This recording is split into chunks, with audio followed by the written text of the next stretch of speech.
Bonjour, dans cette vidéo, on va voir la droite d'ajustement linéaire simple, appelée également la régression linéaire simple. Un peu de cours. La droite d'ajustement linéaire simple est normalement une méthode statistique qui est utilisée pour modéliser la relation linéaire sous forme d'une droite entre deux variables quantitatives. Qu'est-ce qu'on entend par modéliser? C'est l'écriture mathématique. On va chercher à écrire y est égal à multiplié par x plus b. Dans notre cas, on a deux variables quantitatives, x et y. On peut chercher x en fonction de y ou y en fonction de x. On va commencer tout d'abord par chercher y en fonction de x. Lorsqu'on cherche à exprimer y en fonction de x, dans ce cas, y va être appelé variable à expliquer. Et x, on va l'appeler la variable explicative. En économétrie, il a d'autres appellations. Y, on peut l'appeler comme étant dans ce cas, lorsqu'on la cherche en fonction de x, on peut l'appeler variable endogène, variable à expliquer, variable dépendante. Il dépend de la variable x. Donc, et x, on peut l'appeler variable indépendante, variable exogène, variable régresseur.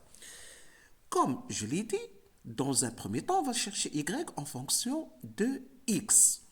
Donc, on va chercher la droite d'équation y est égale à multiplié par x plus b. A est appelé pente. B est appelé ordonnée à l'origine.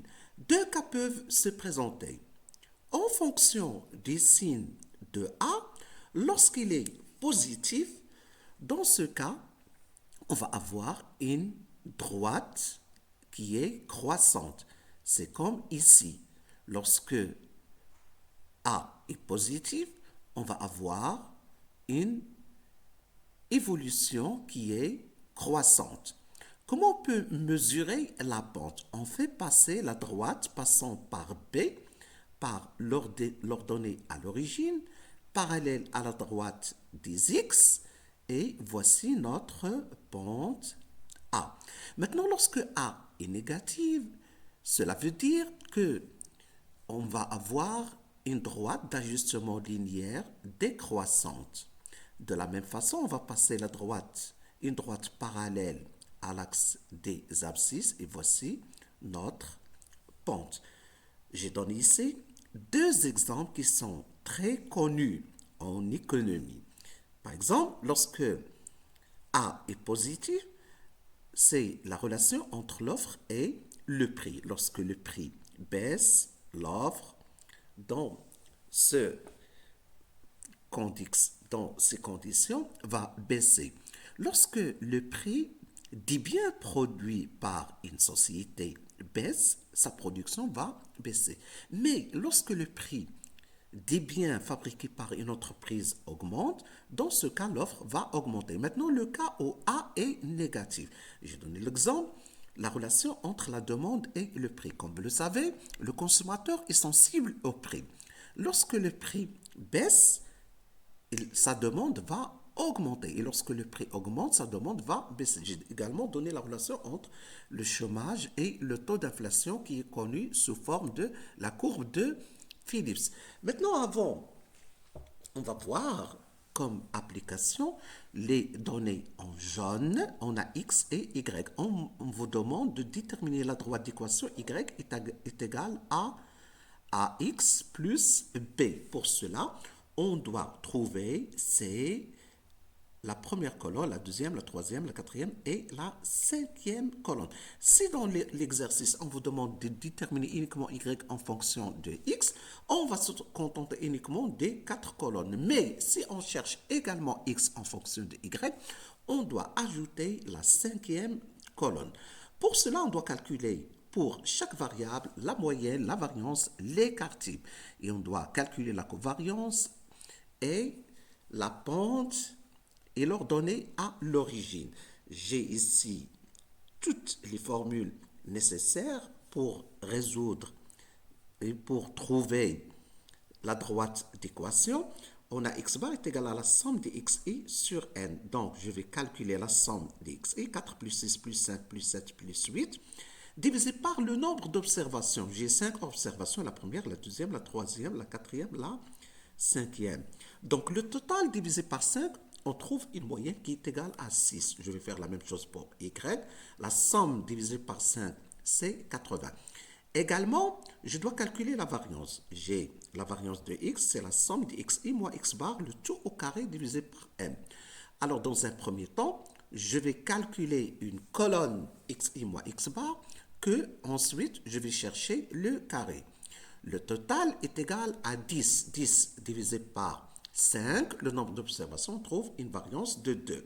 L'écart type, j'ai la formule ici. L'écart type, c'est la racine carrée de la variance. La racine carrée de 2 est égale à 1,414. On a travaillé avec 3 chiffres après la virgule. Et on a arrondi au troisième chiffre après la virgule. Je vais faire la même chose pour le cas de y. Je vais calculer y moins y bar et à la fin y moins y bar au carré. La somme divisée par 410 divisé par 5, on trouve 82. Et l'écart type, c'est la racine carrée de la variance qui est égale à 9,005. Ensuite, on cherche la covariance. J'ai ici la formule de la covariance. C'est sigma xi moins x bar, facteur de yi moins y bar. Je vais faire le produit de cette colonne avec cette colonne. Le total est égal à 59 divisé par 5, ce qui donne ici 11,8. Donc, notre covariance doit être interprétée selon le signe. Lorsqu'il est positif, alors il existera une relation positive ou croissante entre x et y. Il baisse en même temps et augmente en même temps. Mais lorsque le signe est négatif, dans ce cas, lorsque l'une baisse, l'autre augmente. Dans notre cas, le signe est positif, cela veut dire qu'il évolue dans le même sens. Ensuite, on doit trouver la pente. La pente A, elle est égale à la covariance, je m'excuse, ici c'est la covariance de xy divisé par la variance de x. Alors la covariance, elle est égale à 11,8 divisé par la variance de x qui est égale à 2. On trouve une pente qui est égale à 5,9. On va calculer également B. B, il est égal à y bar moins à x bar. On va remplacer, on trouve 44,6. On va écrire notre équation, y est égal 5,9 multiplié par x plus 44,6. De la même façon, on peut chercher x en fonction de y. Dans ce cas, je vais appeler la pente de x A' et leur donner à l'origine B'. À quoi est égale la pente A'? A' est égale à la covariance xy divisé par la variance de y.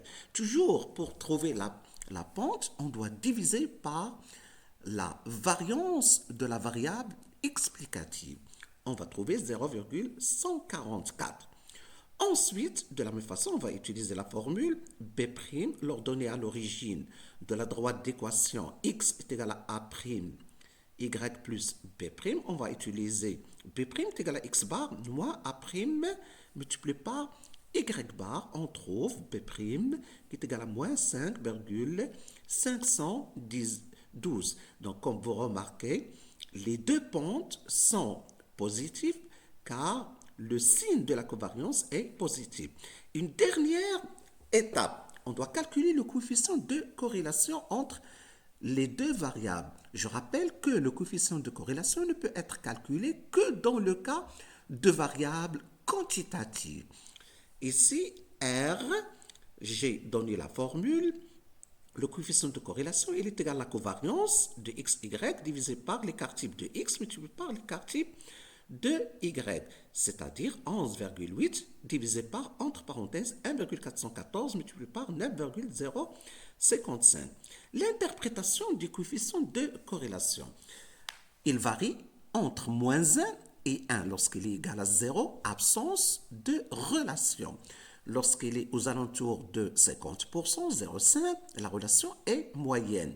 Lorsqu'il est proche de 1 ou de moins 1, la relation est très forte. Je rappelle que le signe de R dépend du signe de la covariance. Dernière étape, une fois qu'on va trouver les droites d'ajustement, on peut faire des scénarios de prévision.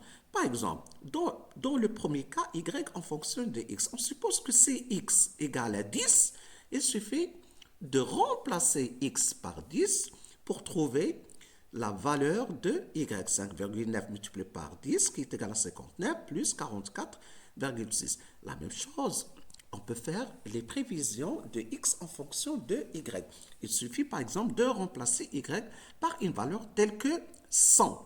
100 multiplié par 0,144, il est égal à 14,4 moins 5,512. Et comme ça, on va trouver notre prévision. Je vous remercie et à une prochaine vidéo.